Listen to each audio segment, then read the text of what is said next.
Well, the one issue that is very near and dear to my heart is youth violence. And it is one of the issues that I would address day one if I were elected to Detroit City Council. But it would start with a resolution, not an ordinance, a resolution to create a task force, a youth violence task force.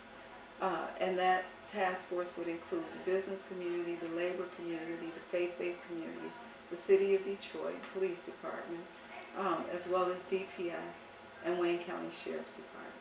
The goal of the task force would be to reduce youth violence and come up with a 10-year plan to reduce youth violence. That plan should include after-school recreational activities. It should include character building, conflict resolution, apprenticeships and high school co-ops, all of the things that we need to help keep our kids on the right track.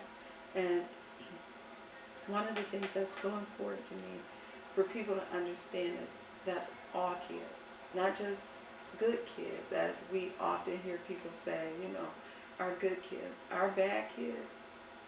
And I don't think any kids are bad. I think systems fail children, children don't fail children. But they need help too. One of the reasons this issue is so near and dear to me is because I lost my 14-year-old brother to gun violence. He was killed for a Duke University jacket. When my brother died, one of the things that my mother said to me is that my brother died loved. Every single day, he was hugged, he was kissed, he never missed a meal. He was a good kid. He left a basketball game at a church the day he got shot. But the kids who thought his jacket was worth more than his life are the kids who need to be hugged. They need to be loved. They need to be welcomed into a church for a basketball game. That will save kids like my brother, as well as those kids who've been forgotten and lost and really disserviced by this community. I often talk about the thing you hear most when you hear people talk about education is parental involvement. The reality is, for me, one of the things I get from working in Marion is we have 144 men on their floor. Not one is showing up to parent-teacher conference. Not right now. And it is not their child's fault. The child still needs to be loved, still deserves to be educated.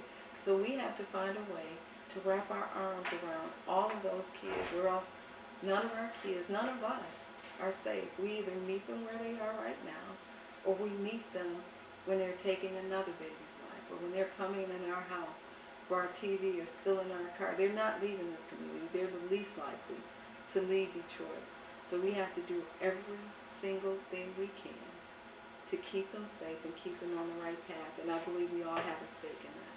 So that would be my top priority, and it would start with a resolution.